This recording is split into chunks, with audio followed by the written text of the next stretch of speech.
ఏడు దాకా వస్తే తెలియదు.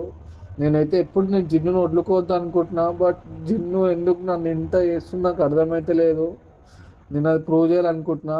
ఒకసారి నేను మమ్మీతో అయితే నేను మళ్ళీ కాల్ చేసి ఒకసారి మాట్లాడతా. మమ్మీ ఏమనుకుంటుంది ఏందో అని చెప్పి మాట్లాడతా. మీ ముంగట నేను మాట్లాడితే ఇప్పుడు నువ్వు జిన్నును వదిలేసుకో అంటే కూడా నేను వదిలేసుకుంటా. ఇప్పుడు ఇవన్నీ అయిపోయిన తర్వాత వద్దు నీకు లవ్ వద్దు అంటే నా లైఫ్ నేను సెట్ చేసుకొని మంచిగా ఉంటా. మమ్మీ ఏంటి ఉండి యూట్యూబ్ చేసుకుంటా అన్న వాళ్ళ దగ్గర కావాలంటే.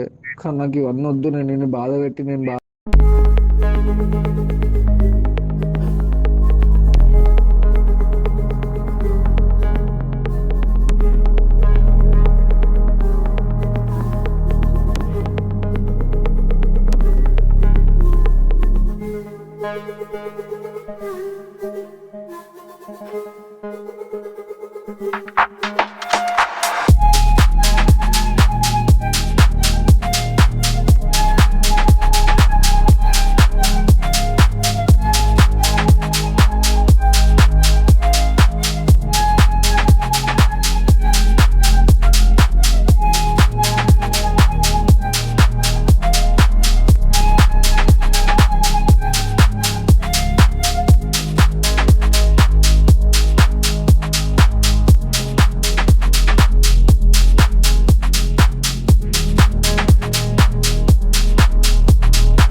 ఎందుకంటే నాకు చాలా బాధ అనిపిస్తుంది.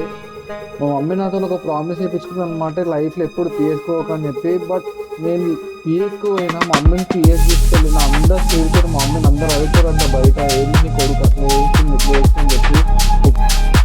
అట్లా మాట్లాడుతున్నాను. అట్లా మాట్లాడితే నేను తీసుకోలేదు.